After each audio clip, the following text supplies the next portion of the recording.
ശബരിമല സ്വർണ്ണക്കൊള്ളയിൽ നിർണായക കണ്ടെത്തലുമായി അന്വേഷണ സംഘം. ഉണ്ണികൃഷ്ണൻ പോറ്റി ഗോവർദ്ധന് വിറ്റ ശബരിമലയിലെ സ്വർണം കണ്ടെത്തി. തെളിവെടുപ്പിനിടെ ബെല്ലാരിയിലെ ജ്വല്ലറിയിൽ നിന്നാണ് 50 പവൻ സ്വർണം കണ്ടെത്തിയത്. പോറ്റിയുടെ ബംഗളൂരുവിലുള്ള ഫ്ളാറ്റിൽ SIT നടത്തുന്ന പരിശോധന തുടരുകയാണ്. ശബരിമലയിൽ നിന്ന് കവർച്ച ചെയ്ത സ്വർണത്തിന്റെ ആദ്യ ഭാഗം വീണ്ടെടുത്തുകൊണ്ടാണ് SIT നിർണായക ഘട്ടത്തിലേക്ക് കടന്നത്. ദ്വാരപാലക പാളികളിൽ നിന്ന് വേർതിരിച്ചെടുത്ത സ്വർണത്തിൽ ഉണ്ണികൃഷ്ണൻ പോറ്റിക്ക് ലഭിച്ച സ്വർണത്തിന്റെ പങ്കാണ് ഇന്ന് പുലർച്ചെ SIT വീണ്ടെടുത്തത്. കർണാടകത്തിലെ ബെല്ലാരിയിലുള്ള ജ്വല്ലറിയിൽ നിന്നാണ് ജ്വല്ലറി ഉടമ ഗോവർദ്ധന്റെയും പോറ്റിയുടെയും സാന്നിധ്യത്തിൽ കട്ടികളുടെ രൂപത്തിലുള്ള സ്വർണം കണ്ടെടുത്തത്. പോറ്റിക്ക് ലഭിച്ച പങ്കായ 476 ഗ്രാം സ്വർണത്തിൽ 400-ലധികം ഗ്രാം സ്വർണവും വീണ്ടെടുക്കാനായി. ഇത് പോറ്റി നൽകിയ സ്വർണമാണെന്ന് ഗോവർദ്ധൻ മൊഴി നൽകി. 2020-ലാണ് പോറ്റി സ്വർണ്ണ നാണയങ്ങൾ വിറ്റത്. ശബരിമലയിലെ സ്വർണമെന്നറിയില്ലായിരുന്നു. ഇത് പിന്നീട് സ്വർണ്ണക്കട്ടികളാക്കിയെന്നും ഗോവർദ്ധൻ മൊഴി നൽകി. ഗോവർദ്ധനെ സാക്ഷിയാക്കാൻ കഴിയുമോ എന്നതിൽ SIT നിയമോപദേശം തേടും.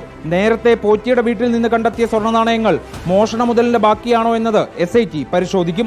പോറ്റിക്കെതിരെ പൊതുമുതൽ മോഷ്ടിച്ചെന്ന് കുറ്റം ചുമത്തുന്ന കാര്യവും ആലോചിക്കുന്നുണ്ട്. അതേസമയം പോറ്റി നിരന്തരം ആവശ്യപ്പെട്ടത് പ്രകാരം ഗോവർദ്ധന്റെ വീട്ടിൽ പൂജയ്ക്ക് പോയിരുന്നതായി തന്ത്രി കണ്ഠരര് മഹേഷ് മോഹനര് റിപ്പോർട്ടറിനോട് പറഞ്ഞു.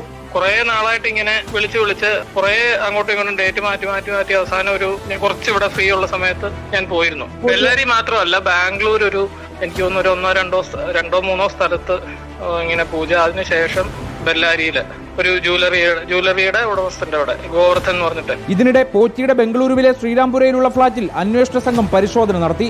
പോറ്റിയുടെ മകന്റെ സാന്നിധ്യത്തിലായിരുന്നു പരിശോധന. ഇതിനുശേഷം ചെന്നൈയിലേക്കും തെളിവെടുപ്പിനായി പോറ്റിയെ കൊണ്ടുപോകും. റിപ്പോർട്ടർ, തിരുവനന്തപുരം.